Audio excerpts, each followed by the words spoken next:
when you want to be a great parent, when you want to overcome your fears, when you want to overcome a weight issue or an insecurity issue or a relationship issue, whatever it is, doesn't matter. Just decide. Because the biggest problem I see people have is they make a decision and they go, oh, no, I really shouldn't. I know I shouldn't, but maybe I won't. Really? Honor the first decision. Make a decision. I'm Christian Williams, Global Transformation Coach, and welcome to another episode of Physique Transformation, the podcast where I connect like-minded people from all over the world, all passionate about sharing the same message to you, and that is on how to transform your life in any way. On today's podcast, we have a special guest, a dear friend of mine, Scott Anthony.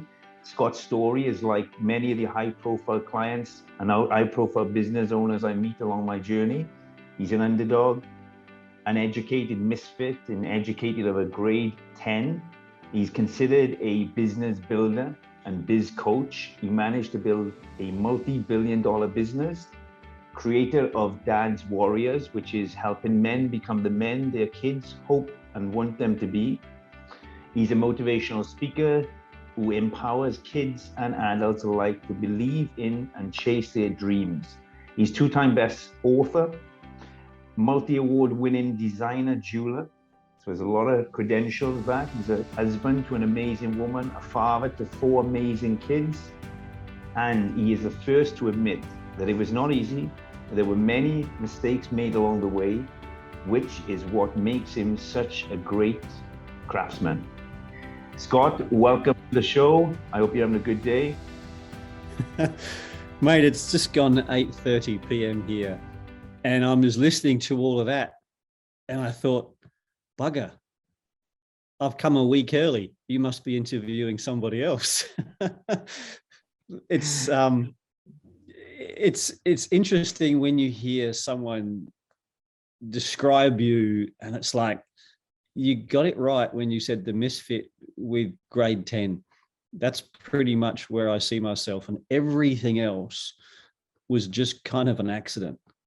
So I'm happy to be an accident before I was born. I'm happy to be an accident after I was born. And I'm happy to keep falling over, banging my head and realizing that we only get one chance at this life. And the quicker we can realize some of the things we're getting wrong, the quicker we can realize what we can do better next time. And next time starts in 3 seconds from now. It's amazing because, I was listening to a podcast just on the way up because I always try to utilize the time and feed my mind with something that's beneficial in whatever phase of life I'm in at the time. And what it was saying, there was a gentleman that was talking about ayahuasca, to be honest, and how he had kept an emotional kind of suppressed idea that he was never good enough because he was told he was an accident at birth.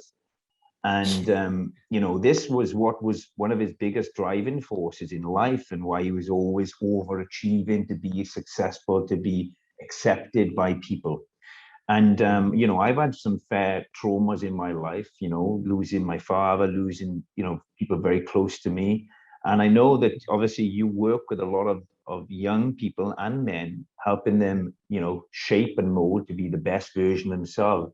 So I just want to know, the first kind of thought I have and the question I want an answer to really is, what inspired you to take this path in helping other young men and children? It's a good question. The real truth of it is, I was one of those kids in school that you never wanted to be. So I remember the day the teacher stood me up in front of the classroom and he said, "You're an imbecile. You'll never amount to anything. You're going to have a pretty shitty life, so you better get used to it. By the way, you'll never set foot in my art classes ever again." And I remember standing up in front of the class and they're all laughing at me as usual. And I thought, geez, I'm 15. How is it that you can call me an imbecile? And I didn't even know what that was.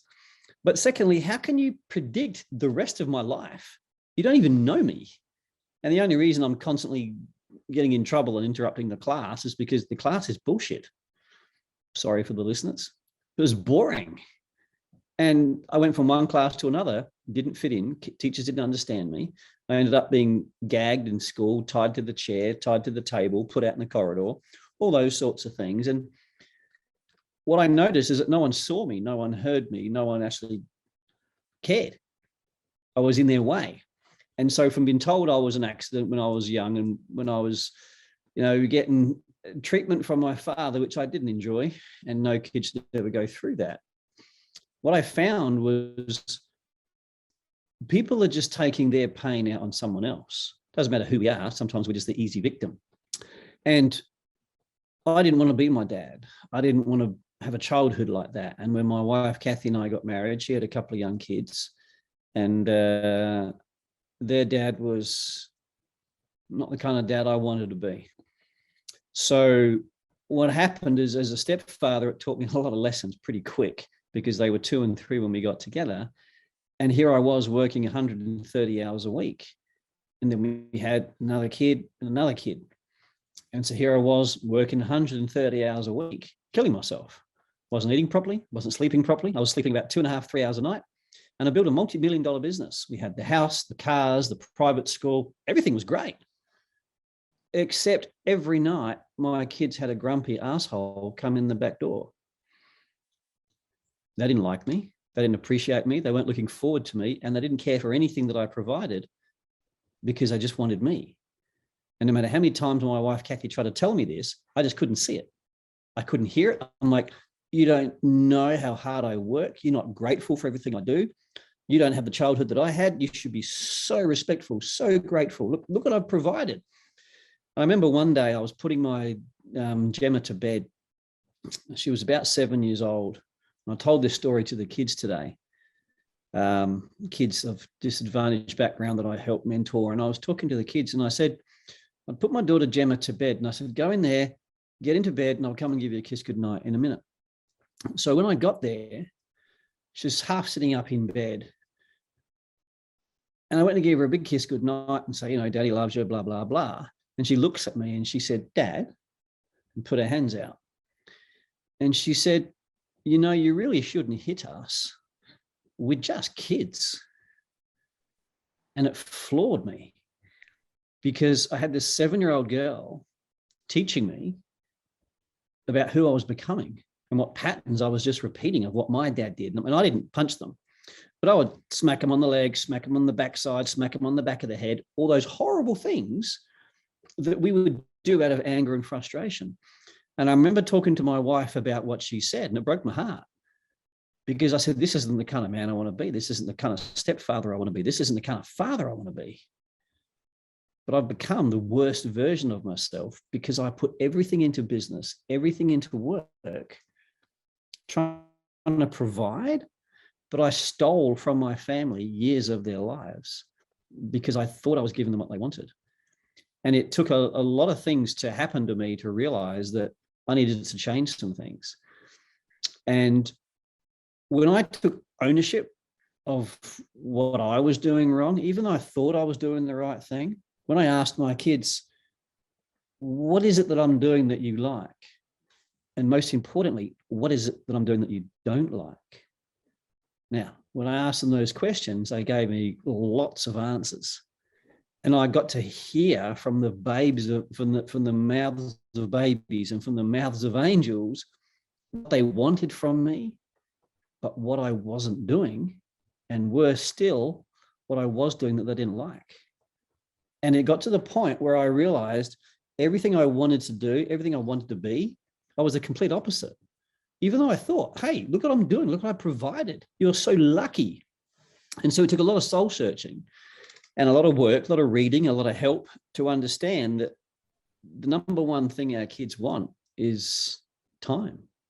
They want our eyes to listen to them and our ears to see them. And people say, what do you mean? Their eyes to hear and their ears to see. And I say, close your eyes and listen to the way your children talk to you. You'll see them in a different light. And if you close your ears and just watch them, so put your hands on your ears and just watch the way your children act when they're talking to people, when people are talking to them, you'll pick up nuances that you've never noticed before. Because in today's world, sadly, most of us dads are so busy that we raise our kids with our foreheads. And people go, what do you mean you're raising your kids with your foreheads? And I say, well, we're so busy hanging on to these phones that when our kids are talking, we're just looking down. Yeah. We look up and we're looking down. So our kids see our foreheads or our foreheads. And I was one of those. And I was basically a crap dad. And I had to admit it. I had to understand it. And then I got to change it. And today I was talking to these kids in this program, who my daughter now, my oldest stepdaughter, is a leadership role in a school where some of these disadvantaged kids come from. And as I'm driving home tonight, I come in the back gate and this message pops up, and she said, and I'll read it to you exactly what she said. And she said, I got some glowing comments after your speech to our students today. Proud to be your daughter. Now, this is a daughter who I was an arsehole to. This is a daughter who I expected so much from. And all she wanted was me to love her. And I thought I was loving her in my way. But what she taught me was, I love them with my eyes. I love them with my ears. And I love them with my presence, not my presence. Because it's not about the bikes they get, the iPads, the telephones. All they want is the same thing I wanted from my dad that I never got. And it's spelt Time. So, my daughter now, she's 29. She's amazing. I got 3 daughters and a young son. And my young son is now 18. And someone said to me the other day, how would you describe your son? And I said, he's a better man than I'll ever be, because he gets the best of both mum and me. And he sees all my mistakes because I'm prepared to let him learn through him seeing me fail, take ownership, and adapt. So I don't know if that's answering your question. It's brilliant. It's brilliant. It's, and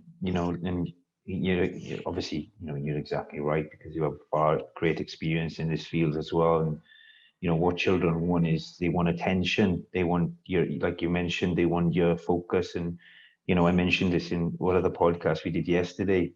When we children, we're very narcissistic. We think everything in the world is for us or because of us, and it's just how we are. So we absorb everything. And, if the parent is abusive, or if the parent doesn't give you time, the immediate, instant, subconscious derivative and reaction is that it's your fault and it's my fault. And as we know, these can lead to a lot of embedded beliefs. And, part of probably your journey was, obviously you're so focused on what you don't want to become that you become it, and yeah. So again, because you were focused on, that's where your focus is going, is I don't want to be this person. And by focusing so immensely on what you don't want to be, the signal and what you're putting in is just the message, which is just brilliant, really. So obviously you've seen how impactful that has been for your family, yourself. You had a wake-up call, and we both coaches and mentors, and one thing I'm sure you do, clearly you do, because you did it with your own children, and I do it because I got a bodybuilding background, and I realize the importance of criticism and feedback. We ask clients for feedback. We have people we work with or work for us feedback, and we're always wanting to improve. So asking your children, them key, what you like about me, what you don't like about me, in a very safe and non-judgmental environment, so they can just be open, is painful, of course, but at the same time, it can be so much pleasure, because exactly where you need to work on. So did you have like a mentor or coach yourself, Scott? Somebody you looked up to that was guiding you? I've spent hundreds of thousands of dollars on different coaches, because what I found is coaches have experience in certain areas, but you haven't got to fall in love with everything about that coach. Sometimes they have a strength in one area, but other aspects of their life don't necessarily mesh.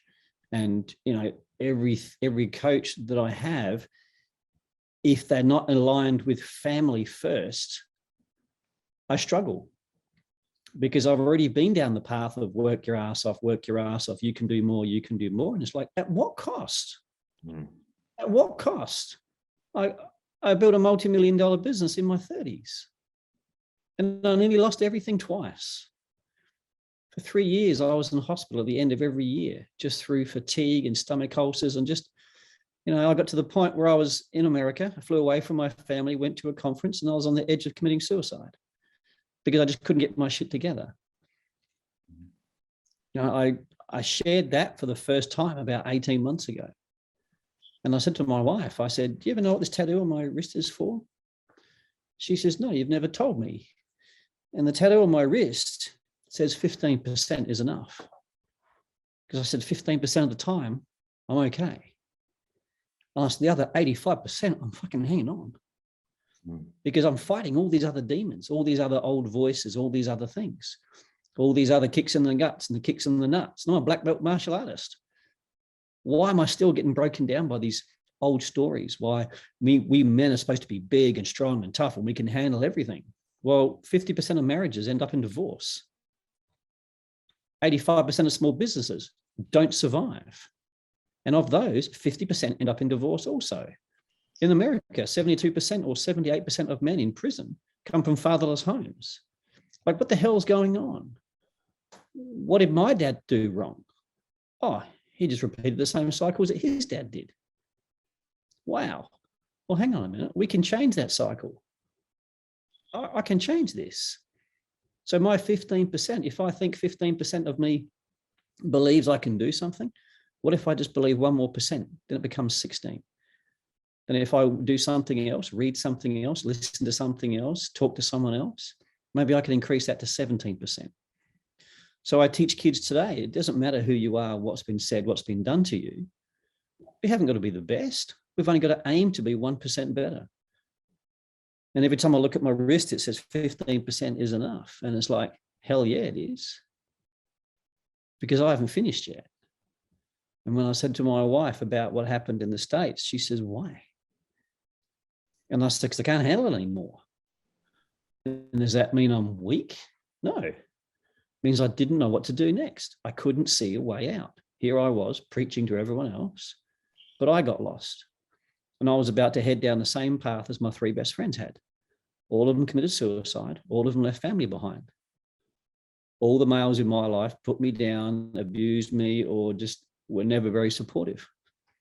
Except the last friend of mine who committed suicide, Alex. It was amazing. I was his best man at his wedding. And then I spoke as I was his godparent for his son, Shane. And then when Shane was about 5 months old, I got to carry Alex's coffin and speak at his funeral. And it's like a week before that, he was in my office trying to talk to me about something. I didn't see him. I didn't hear him. I didn't understand what he was going through. And for 13 years, I carried that guilt that I could have stopped it. And maybe his kids and his wife wouldn't be without him. It took me a long time to realize it was his choice. And I saw the damage that it did. And there was a bigger calling. There was a bigger story. There was someone with their hand on my back saying, you can do better than that. And I had to look in the mirror and stand up and say, I'm not where I want to be. I'm not who I want to be. And I don't know where it goes next. But I know I can do something that's going to help someone else from jumping off that same bridge or taking the same overdose or doing the same thing to themselves that I had to get to before I could realize I've got another chance at this. My kids don't deserve to go through that crap because that's me giving up. That's me quitting. I'm trying to give everything to everyone and pretend. I'm trying to be in my most vulnerable moment and think no one cares. It's like, hang on a minute.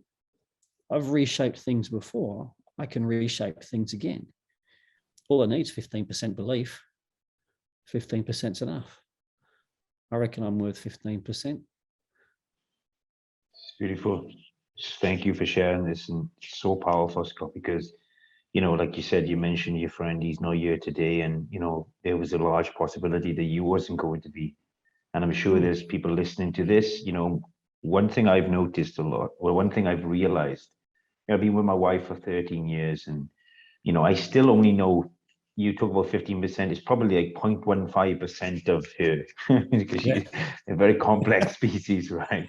But what I have certainly learned about being with a woman for that length of time is what women want is just to be listened to. Often enough, you haven't got to say much at all. You really haven't. You just got to pay attention. You got to acknowledge. You got to show empathy and care and just listen, genuinely listen, not just pretend. You got to be giving your attention.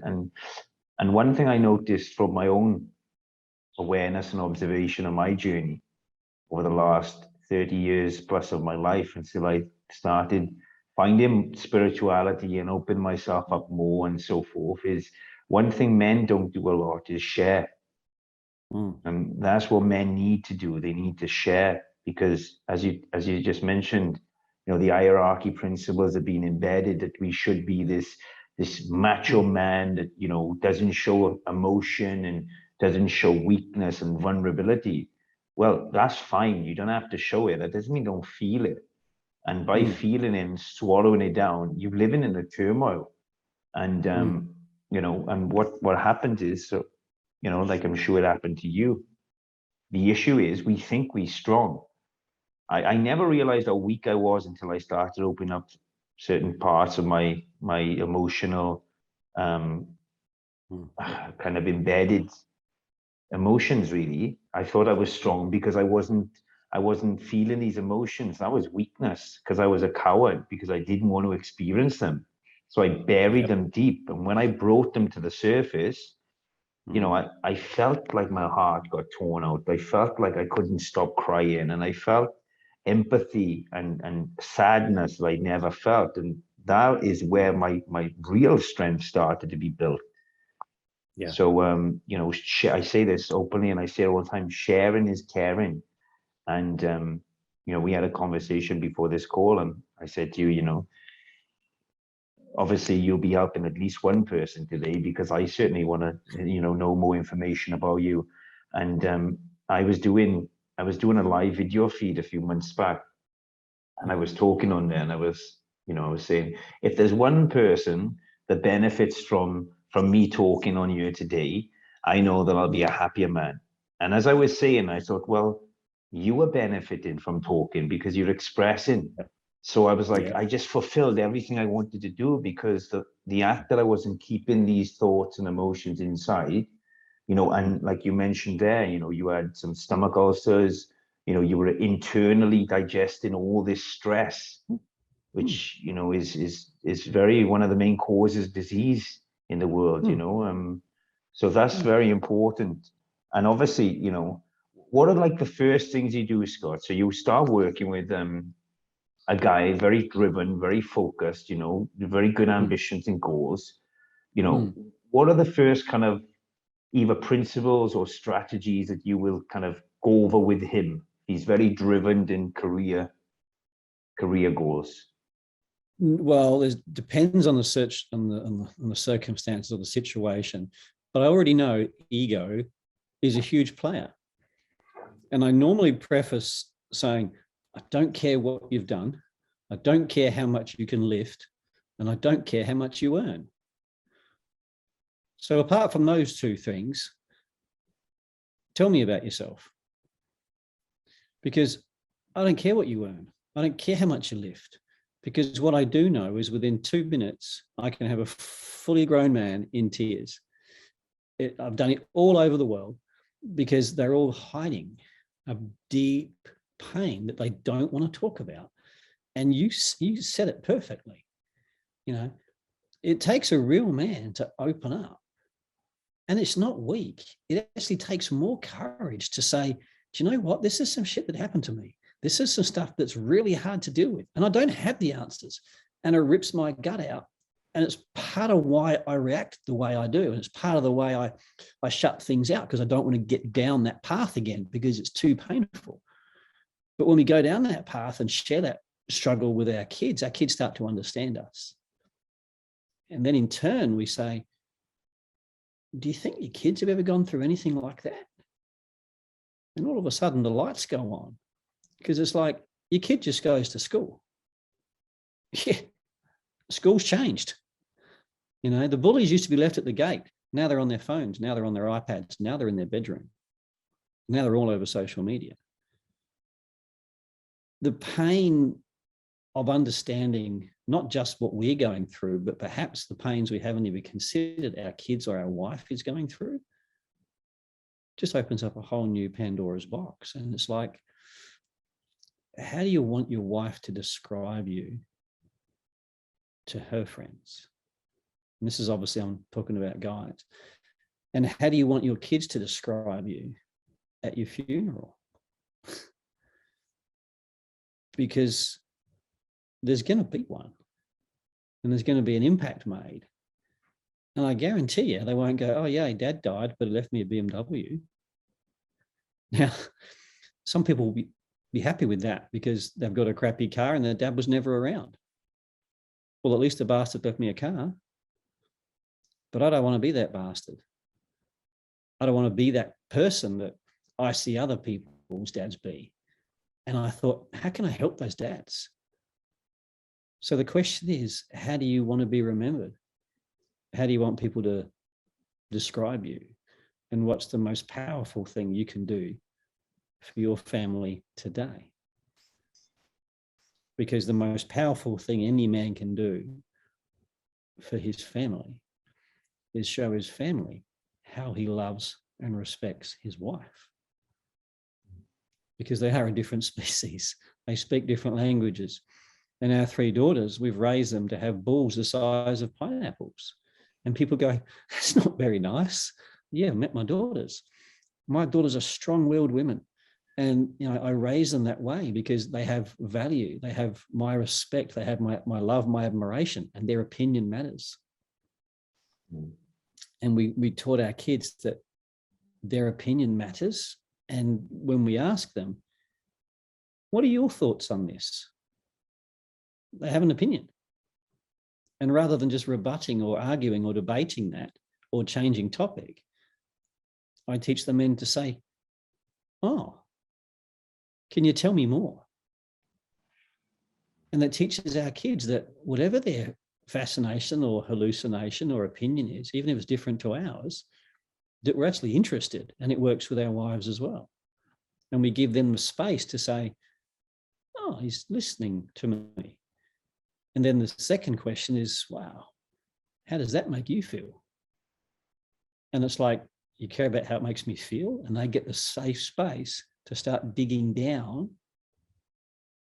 to their feelings because they know someone is genuinely interested.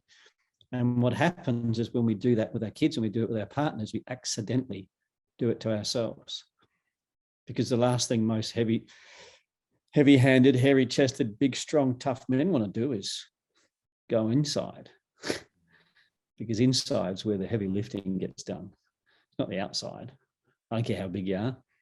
I don't care how strong you are. I don't care how much you can lift. I care about what your wife thinks about you. I care about what your daughters say. I care about how many of their friends like to see you when they come over to your house. And when we help men understand that you have the opportunity to not just shape your relationship, but you get to be this hero to your wife, to your children by your presence. And as a role model and as an open door guide and someone who gives time and space and the real fatherhood that other kids don't get, but they get from you in the small interactions they have with you. You get to father other people's children, especially in this climate of fatherless homes and dysfunctional families. So again, that was a long answer. So what do I do with men? It's basically, how do you want to be remembered? That's the first question. I mean, it's brilliant, you know, and you have to change the cycle, as you mentioned. And so, you know, you're leaving a legacy, of course, but you've embedded principles that are going to be carried to the next generation. You know, we talked about the fact of, you know, your father being abusive or, you know, he'd not given you the best child. It was all he knew. That was programmed into him and how to be a dad. So, if you change the cycle there, you're programming your children to be a certain parent, and how you should take care of your woman. And this is what we all collectively as a human race need to participate in, because as you quite frankly mentioned, these people, whether it's ego, whether it's demonology, whatever it is, it's not right. And people are abusive physically, mentally, sexually. And there's more people in the world, which is more people doing this, and there's more availability for people to do this. They're not just the man that you or woman you would find in the forest. They're everywhere. And you're aware of it. We weren't aware before, and I think part of the reason where people tended to bury these things inside is because, again, they probably blamed themselves because there was less people talking about it. There's more people talking about it now because it's all over the place. So we're more aware. So collectively, we need to know what is the representation of being a perfect parent, ideally. And we all need to, model that. There's no such thing as a perfect parent. Wipe that one out. We are all parents with training wheels. Well, exactly, Yeah. I didn't mean to cut you off there, but it's like everyone's trying to be the best parent. And it's like, you want to be a good parent? Tell your kids you're still working it out. But I think this is wrong. These are the standards. These are the rules we're gonna live under our house by, and we'll respect them. And, we look after each other, we clean up our mess, we listen to each other, we respect each other, we respect each other's property, and we're mindful of those things. And if you disagree with, that's okay, but under this roof, these are the kind of people we are. And so when our kids do things wrong, when we do make mistakes ourselves, it's a case of, it's not us, it's a choice we made for that moment. And as a father, as a leader, as a hero in the home, we get the opportunity to say, wow, and I've done this a bunch of times. When I've gone off at my kids over the years, it's how quickly I can get back into their room and say, you know what, that wasn't right. That wasn't cool. Yes, I'm tired. Yes, I'm grumpy. And you know what, I shouldn't have taken it out on you because it's not fair. The people I love, the people the closest to me, are the ones that we often take out our anger and frustration on. And I can do better. Now, I've got notes that I handwrite to my kids. Super proud of you. How much I love you. Have an incredible day. And I would date them, put a love heart or a smiley face on, stick it in their lunchbox, or stick it on their desk when they're doing exam studies, or stick it on their pillow. And I would never ask them, did you get my note? Did you get my note? Because that defeats the purpose. And sometimes I'll be in my car and I'll get a receipt or a piece of paper or a napkin, and I'll write their name. And I'll say, hey, TJ, just so you know, super proud of you. Make me the happiest dad in the world. And I'll date it, put a love heart and a kiss, take a photograph of it with my phone, and I'll send it to her. It's not a text message. It's a picture of my handwriting. I've got a daughter that lives 12 hours away. She's just turned 20. Because of circumstances, we probably can't see her for another 2 years. And it breaks my heart. But what do you think I do? I make sure she knows that she feels my heart. So there's never a doubt. And when we talk almost every second day, it's like, so proud of you. I don't care what she's doing. I don't care what mistakes she makes. I'm proud of her for living her life and chasing it no matter what direction it goes. And I think as parents, I've said to my kids so many times when they were younger, it's like, I got a confession to make. I can hear the voices already. Just one. And it's like this dad thing, I'm still working it out. Like I've never had an 18-year-old and a 16-year-old and a 10-year-old and an 8-year-old before. Like I'm still trying to do this. And I hear the voice, not doing very well. And it's like, yeah, I know, but I'm getting it. Yeah. Hey, what could I do? That's brilliant, because what I've been learning about, and again, you this is exactly what you're talking about now. I've been learning more about like affirmations, and one thing I used to do was I used to say things that I didn't believe and just reprogram through repetition, and I'm amazing, I'm brilliant, I'm confident, all these things. And what I found was the best way to achieve this affirmation was to build a bridge towards it. So, like for example, and I mentioned about that ideal and that perfect, idol. Sometimes this can be an issue and a mistake, because then we might not feel good enough. But if we build a bridge towards it to say, I am not perfect, but I am doing my best to become one step closer to that ideal every single day. That's brilliant. One thing I noticed when he was talking about, and you answered one of the questions I was, going to ask anyway, which was great, about, how important it is to make your family a part of it, and asking them, they making sure they feel part of the decision making and so forth. And it reminds me of, I'm not a parent by any means, but I guess, you could consider I am. There's a lot of children I work with. No, I mean, just colleagues. I'm only joking. Love you all. No, but we actually shape other people's lives. Of course. And when we have a conversation with someone, we drop words, we drop nuances, we drop body language, we show how we use our eyes and our ears. And we actually are teaching people who are just kids in bigger bodies that as a parent, we're all parenting each other. Yeah. You listen to grandparents, people who are from World War II, from Vietnam, from Afghanistan, they've all got different stories. Those stories shape us. And I think we're all parents. And sometimes we are our own parent, because we get to say, I can do better than that, but I'll go and fix what I've done first, and then I'll move on. So fathers. You are a parent. You don't need to be holding a child to be a parent. There are plenty of people that look at you and go, wow. Yeah. So when you hold your child for the very first time, it's like someone comes and puts a horse-sized syringe of adrenaline in your arm. You can never explain it. And anyone listening or watching this that has kids, they know how it is. And it's like, holy crap, now I've really, really, really got to grow up. Fake it till you make it. Now I've made it. It's like this sense of overwhelm and responsibility and excitement and terror. It's like, wow, this is that adult thing they warned me about. And I was lucky. Peter Pan. Well, my wife had the two young girls. So that was beautiful. And when we had our daughter together, I didn't really stress too much, because Kathy knew everything. Like, she knew what to do. What does that noise mean? What does this mean? It's okay. Okay, cool. So it was pretty easy. But then when they became people that could speak, it was terrible.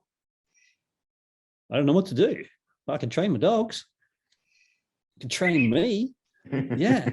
But with kids, it's like, wow. I had to do some serious soul searching and pattern breaking. That's the gift, though, isn't it? That's the real gift. Yeah. It's an opportunity to again look into yourself and see where your vulnerabilities and your weaknesses are, and not hide them, bring them to the surface and think, okay, here's another opportunity for me to be one step closer to becoming the best I can be in all areas of my life. And this is an area that I just have no idea what to do. I've written a book and I haven't released it yet. I've been meaning to do it for about 18 months now. It's simply called The Stranger in Your Bed. And everyone thinks that it's about their partner. It's not. It's about you. It's about you. Because different people will see a different version of you. So who is it that goes to bed? Is it the version your wife sees, the version your workmates or your clients or your boss sees? Or is it the clients your kids sees? Or is it the version that you see, or the version that you're prepared to admit is there?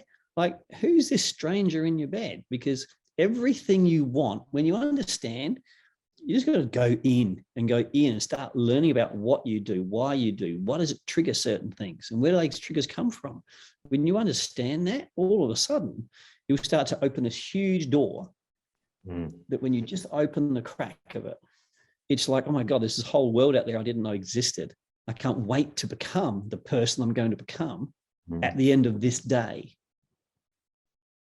And people look at me, and the kids today I was talking to from these schools, they said, what do you mean you're excited about who you're going to be today? Don't you know who you are? And I go, yeah, but I didn't know you. I'd met you guys before. And I'm excited about how I can present to you. I'm excited how I can help make you feel seen and heard. And I'm excited about what I can learn from you. And I'm like, imagine if all those years ago I did what I was planning to do in the States and I was never around. I wouldn't see all the joy my kids are living. I wouldn't see you guys here. And it's like, I can't wait to see who I'm going to be when I put my head on the pillow tonight. And every day I wake up, I'm like, I'm here again. Like, seriously? How cool is this? Who can I impact? Who can I inspire? Who can I not impress, but help believe in themselves? So by the time I put my head on the pillow tonight, my wife knows I love her. My kids know I love them. And other people out there feel seen and heard. And when I put my head on the pillow, if I don't wake up in the morning, every single one of those kids, and my wife especially, knows I'm here because of them. And I've given my all for them because that's what I want, because I understand that's what they want. And if I can do that better each day, it's a good day. And if I get it 85% wrong, just like that tattoo says, 15% is enough. Brilliant, because, I love that, because, I've been contemplating this idea today, actually. And again, everything happens specifically at the right time. And, you just mentioned there, you don't know who you're going to be, because you will be who you need to be. And that's everything we've talked about. You could put it all down to like focus and being present. It's being inspired, and inspired means in spirit, which means in holiness, in terms of where whatever needs to come through, comes through. And you be an observer of that as well. And you're like, wow, this I'm teaching myself as I'm teaching other people. It's brilliant. And how you be inspired and how you be in spirit is about being present and being present to the audience that you're in front of. So one thing you mentioned, you've been meaning to release this book. I don't know if it's the same for you now. I just written my own book. Obviously, it's been published. And once I received the contract offer, because the book was a lot of my own vulnerabilities, and it's my first time, so I don't have the experience with you. You must have probably been through this, you might still be going through it now. So I wrote a book, okay? I read the book, I tweaked the book, I edited the book, okay, the book was done. Okay, contract comes for the publishing organization, okay. Now, do I actually want people reading this information? Months to I put it aside. Now, do I actually, it's done. It was very therapeutic. It really helped me a lot. Okay. Now, now the book was a lot of, my father wrote a diary. I'm sure you're aware, because you might have seen some of the stuff for the last 4 years of his life. And he was struggling with a lot of confusion and depression and stress and so forth. Now, the book is a contrast between my current situation at the time and how my father's diary has been helping me get through these stages in my life. Wow, and what a gift. And I put every single chapter is a page from my father's diary. And the truth is, and this is one of the next questions I have for you, because questions are stemming, losing a father when I was 6 years old, I got really good at cutting my emotions down. Scott, honestly, I lost loads of people, didn't even upset me. I was into martial arts, I was a bodybuilder, I didn't need anybody. I was just me. My mother couldn't afford some of the things I wanted as a kid. I had a paper round, I had a milk round, I was coding VCRs, I was selling things. I would find my own way. And that carried me so far, but it was, alone we are strong, together we're unstoppable. So when I put this book aside and I was contemplating this idea of, do I want people looking into my vulnerabilities? That's when that voice came in and said, this is the very reason that you have to share it, because your father died and he didn't share some of these vulnerabilities and he carried them with him. You have an opportunity to allow people to see you in a different way that will hopefully encourage them to open up and share. So is this something you've experienced with your writing after you've written it? Someone said to me, what made you write the first book? And I said, because I didn't think I could do it. And then I thought, stuff it. I'm just going to do it. And someone, same person, said, what was it about? And I said, about getting back up. And the third question was, how long was it? I said, 1 chapter. And they laughed. And they're like, who writes a book? 1 chapter. And I said, me. I said, yeah, but that's dumb. And I go, why? Do you know how many books are written that no one reads? 85% of courses and programs and books that are paid for, no one ever finishes. A lot of books sit on shelves. The cover looks good. They've read the front, they've read the back. Oh, I must get to that. And it sits on the shelf. So the knowledge is stuck. And, you know, if you give me a Harry Potter, that's a big book. I can't read that. My kids can. They're incredible. I can't read it. The best book I've got is about 12 pages, and it's by Les Giblin, and it's simply called Skill with People. And I look at that, and then I see Dale Carnegie's How to Win Friends and Influence People. I'm like, I started to read Dale Carnegie's book, and I'm like, how to win friends? I don't want to win friends. I don't want to influence people. That's their choice. It's almost like I'm trying to con people, but skill with people. That book by Les Giblin cost me $2.50. It's tiny, it's thin, it's 12 pages. And that inspired me to write my own book, Getting Up. Because some days I didn't want to get up. Some days I couldn't get up. And other days people didn't want me to get up. I'm like, well, bugger it, I'm going to get up anyway. And when it comes to the fact that the book's only 1 chapter, the beautiful part about it that I still laugh at, that I still love, is because I still get to write the next ones.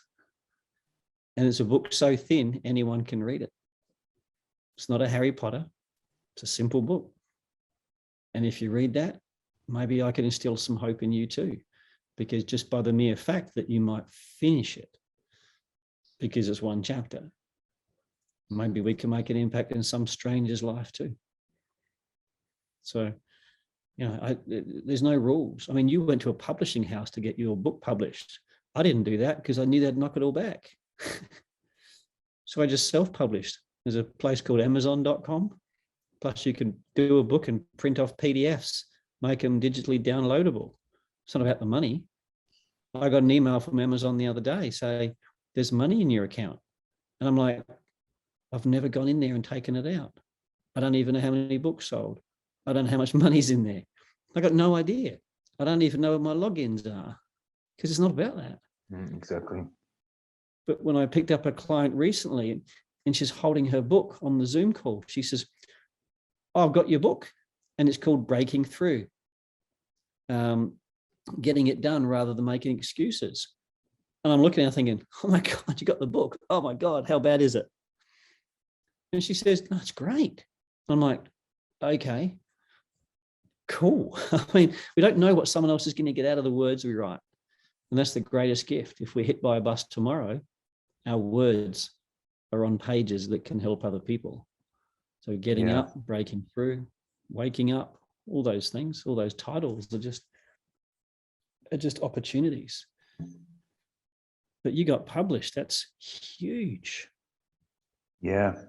The book is important, like, you know, and like you just mentioned there, you know, it's exactly that. Look, my father's diary helped me get through certain stages of my life. It really did. Scott, it's like a miracle. You know, I never felt all this emotion my father was expressing in the book, because I shut it all off. I really didn't. And he was talking about these depression, stresses, confusions, and I had somewhat like a small amount of empathy, very small. I just didn't understand it. I was like, oh, I never really understood these things about my father. That's just the truth. But I got inspired to tell his story because it was upsetting, and I thought it can help people. As soon as I started writing, my life was going down the same path. And obviously, because I was bringing up past experiences in the book, I was feeling these emotions. So it was like reading my father's diary and what he was going through, it was like we were living a parallel universe. Yeah. I was able to, like, it was like if he's been passed away from a young age, but it was like he was there at that time in writing, reading his pen to paper on what he was feeling. And I could relate to his, documentation in the book, in the diary. So, it's so important that, these guys understand this, and even us, that, we have to share these thoughts and these emotions. And one other thing I wanted to ask you, which is close to me, and I know it's close to a lot of people, because, we're all on our own paths, but we're human beings and we have similar experiences. Now, obviously, my father died when I was young. My mum lost some very close people in her life. And my mum she's a loving person, but she's not one to show it in the way of giving me a hug and saying, I love you. I don't think she's ever said that, in all honesty, to me verbally, like, I love you, and hugged me. And again, I understand it's probably because she never had that, or whatever reasons for her doing. But some men, and, I'm lucky and fortunate. I have a beautiful wife, and we have a lot of love in our relationship and in our hearts. Some men, they just don't know how to express that. They've never had it with their parents. They got children and they just don't know how to do it. So what is the advice you would give to people like that, who only have been shown to shut it down, to be a robot or be a macho man? What advice would you give them to open up their hearts and to give the children what they need the most? There's a client of mine, he's from Switzerland. He's 23. He had no direction, didn't know what he wanted to do, didn't have a job. And he started working with me, and then he's now working in Munich, doing very well at his job. And one of the things he spoke about was the dysfunctional relationship with his dad. And I said, we're going to fix that. He says, but I'm coming to you to help me start an online business. And I said, yeah, I know. And we'll do that. But we've got to fix the foundation first. And I said, because just like us, our parents don't last forever. So I said, that relationship with your dad, we're going to fix that. Now, within 6 weeks, it was a different relationship. He was so blown away, very happy, would play chess, would talk to his dad, because he just learned how to listen to his dad. Because I said, your dad is afraid that you don't listen, and he tries to give you advice and you're doing your own thing because you're 23. Like, that makes sense. So I'm going to teach you how to listen to your dad. So he takes the heat off of the conversations and takes the pressure off the expectations. And then 2 weeks ago, I said, how was the weekend? Because I knew he was going home. And he said, no, it was great. Saw mom, saw dad. It was wonderful. And then I heard dad go into the kitchen and say to mum, I wish Sebastian would talk to me in the same way he talks to you. Now, I asked Sebastian about that. And I said, what's that about? And he said, well, I've always been very close to my mum. But dad, we don't really know how to talk. I said, okay, cool. So I said, you're going to write your dad a letter. Not an email, but a letter. And he said, I don't know where to start. And so I just dictated to him over Zoom. I just spoke. And I said, I'll give you this recording so you can press play, press pause, write down, and write the letter, just like I've told you, and add your own elements. I got a message from him yesterday. Oh, another message from him just then. There we go. Right. He sent me, we have a Zoom call coaching tomorrow. Now, he said different things about his week. And then he says, also, because I told him, you post the letter to dad, you don't ask him about it, you never say a word. Did you get it? Did you like it? You didn't say anything. Like, you don't say anything. It is something that you write to your dad so he knows how you feel. You express what you feel, whatever it is. And then you post it and you wait and see what happens. And I said, maybe nothing happens. Anyway, this is his message to me yesterday. Also, my father got the letter and he was so happy that he video called me. He was so excited about it that he didn't really even know what to say. And he said, this call with him was definitely one of the most beautiful moments in my life. Now, my client's 23. He's not a dad. He hasn't got kids. But we helped him teach his dad how to open up.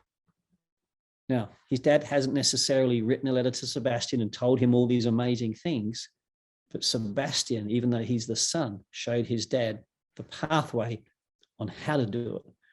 And his dad's never video called him before. That's what we can do. That was not what Sebastian hired me for. We don't know the impact we can make in other people's lives, but we can show them, just as you said in the beginning of the call, different steps forward. Lead by an example. And one of the, obviously, I think I know the answer, but I'll ask anyway. The reason why we don't ask is that because of the attachment to it, and it's not for you, it's for them. So any form of, expecting a reaction or lack of would be an attachment to that. Absolutely. Because I did the same. Look, I wrote my mother a letter. Because I go back to this. Because of that, I hadn't probably expressed to her how much I cared about her and loved her and so forth. And it's not her fault, because I'm doing what I was shown and she's doing what she was shown. So that's I wrote a letter and I told her how amazing she is and how proud I am, and just her giving birth to me. I never realized the struggle she went through. And again, the mistake I made, I asked her. So again, I learned from that. I wanted a response more than like, so I was like, a couple of days and weeks went by, and I thought, that's strange. I was expecting a video call as well. Some kind of recognition or acknowledgement that I just poured my heart and soul out. But it's like, I know. As you say, I was like, I was on the call. I was like, I sent you a letter. I went to Emirates Post and I was thinking, why haven't she received the letter? I went there, got in a complaint. I said, I sent this letter 3 weeks ago. Honestly. So I spoke to her and I was like, I sent you a letter. Is do you want to? She's like, I did. Yeah, I did. I was like, yeah, okay. And she's like, yeah, I did. I was like, great. And then, like I said, this is why I asked, because it says more about me than her. It's what I needed, probably, more than what she needed, but it was never for me. It was meant to be. It's like the saying goes, and I've learned this over I've learned this, I constantly learning and work on myself, is the act of giving. Gratitude always gets reciprocated. So by giving, we know we receive, but that shouldn't be the reason why you give anyway.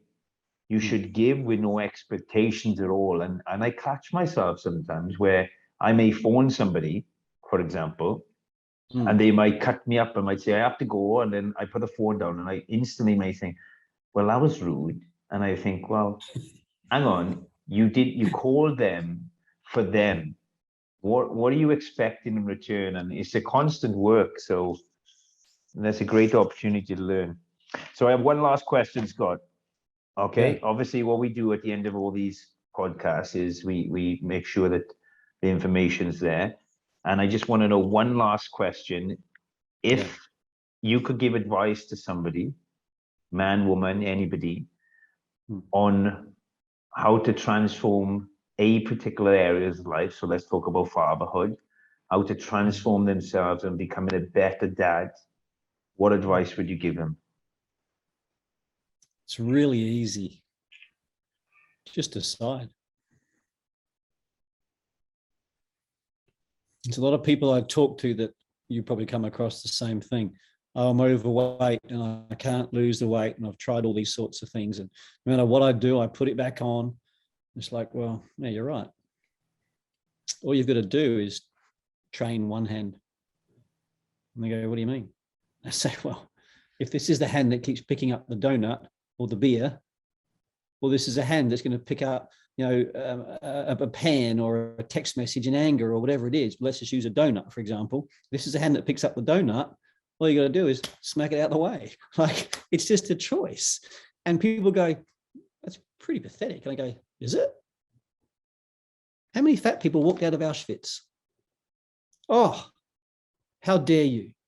How rude that is. The atrocities, the things those people went through. Just asking a question. There wasn't food. There was no overweight people in that camp. Magnificent atrocities, like not magnificent, but horrendous atrocities. Monumental quantities of lives were stolen, were abused, were lost. Yet other people came out and survived. And they didn't play victim. They decided they were not going to be beaten. When you want to be a great parent, when you want to overcome your fears, when you want to overcome a weight issue or an insecurity issue or a relationship issue, whatever it is, doesn't matter. Just decide. Because the biggest problem I see people have is they make a decision, then they go, oh, no, I really shouldn't. I know I shouldn't, but maybe I won't. Really? Honor the first decision. Make a decision. And when you go to question it again, catch yourself. No, I've already made that decision. My decision is worth respecting. And when I respect myself, I'll respect my decision. Now, I love ice cream. I also love chocolate. And a couple of years ago, I said, I'm not going to have ice cream anymore. I'd have it every night. And I said, I'm not going to have ice cream anymore. My kids, my wife would go, yeah, right, that's going to last. And I go, yeah. And then I also said, I'm not going to have chocolate. And so we'd have people come over or they'd, have ice cream. They'd be eating it all in front of me. Or we'd have people come over and they'd break up the chocolate and put it on the bowls in front of everyone. Easter time would come and mound me up with chocolate. I'm not going to eat it. And I go, come on, we know you want it. You know you want it. And I'm like, yeah, I do. But I decided back then I wasn't going to have it. I decided for a year, I'm not going to do it. Like, I'm worth that decision. My kids are worth the decision, or my marriage is worth the decision. And when I decide, that's it, baby. I honor that decision. I got that choice. I got that power. Brilliant. I love it. Scott, where can people find you? Oh, crikey. Spinning in the infinity somewhere called the internet. Go to scottanthony.com. Or if you're a man and you want to learn more about what I do with men and dads, go to dadwarriors.com. But even if you never find me anywhere, just know I already believe in you. And if this bumbling, dribbling misfit can find a way of getting through some of the stuff, there's plenty of other people out there who can do it too, and it might just be you. Scott, thank you so much for your time. I really appreciate it. It's a pleasure, really pleasure. Thanks, Thank man. you. I know when people see us in the street, they think we're twins. I know their bodies are the same. Like, I get it. Issues when we doing this, and obviously we're recording now. My videographer is going to have a bit of an issue. Who's going to tell the difference? Or the white. I was like, I can't wear a white shirt. I think I'll probably be the Danny DeVito of the pair. But the thing I love about you is you don't get a body like yours because you were born with it. It's work. It's discipline. It's sacrifice. And everyone goes, oh, he probably injects and probably does it. Okay, let's say you inject 5 times a day. You're still going to lift the weight. Yeah. So at some point, we take responsibility. Do you know what I mean? And it's like everyone who's ever done anything, 9 times out of 10, had a reason. And when you fall in love with the reason, we can do anything. So yes, it's been my privilege because you've asked me questions and you've given me the latitude to just ramble on. And I have no idea who's going to listen. I have no idea when they're going to listen. I have no idea if anyone got any value, or if most people think, oh God, who is this plonker?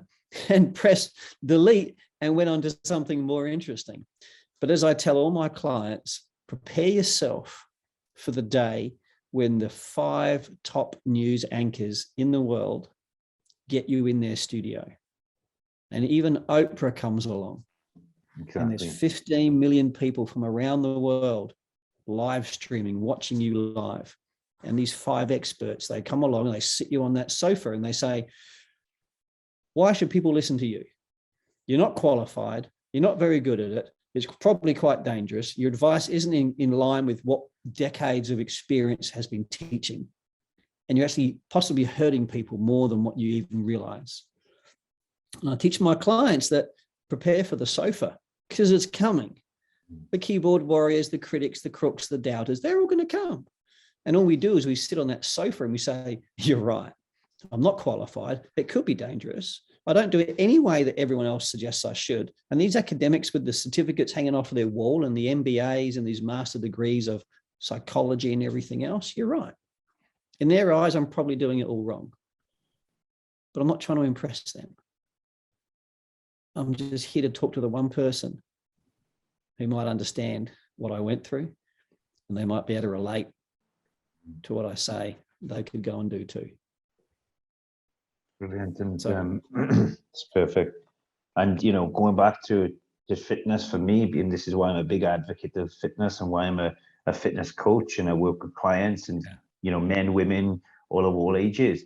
You know, I was 15 years old and I was going on a very destructive path. I come from a very rough neighborhood. I didn't have a father. I had a lot of anger, a lot of frustration, a lot of confusion. And the gym was my savior. I was able to vent all that frustration, all that anger. And I built a world-class physique. I'll show you, this is our, you know, I built a physique that went on to become Mr. Wales, Mr. You know, and so that goes to show you how much pain and suffering I was going through. Right. Because all them years I was using this focus point to ignore some of the traumas I faced and put it down a little did I know at the time, I was assuming this is a positive outcome, but it became a negative one because I was still attached to a mentality. And that was, in order for me to progress, I need to create a negative environment around myself. So I would turmoil thoughts and past experiences that would make me go to the gym and train like a machine. And then, you know, I met some mentors and I was like, wow, this is very toxic behavior, because the whole point of me doing this was to make me feel better. So, you know, I will always push anybody into, you know, improving the way they look, not because they're not good enough, but because exercise and fitness is so important for well-being. And it's brilliant. Scott, we're going to put some of your links below into the text. Again, I want to say thank you. Really appreciate your time. I know it's late there, and I know you're a busy guy.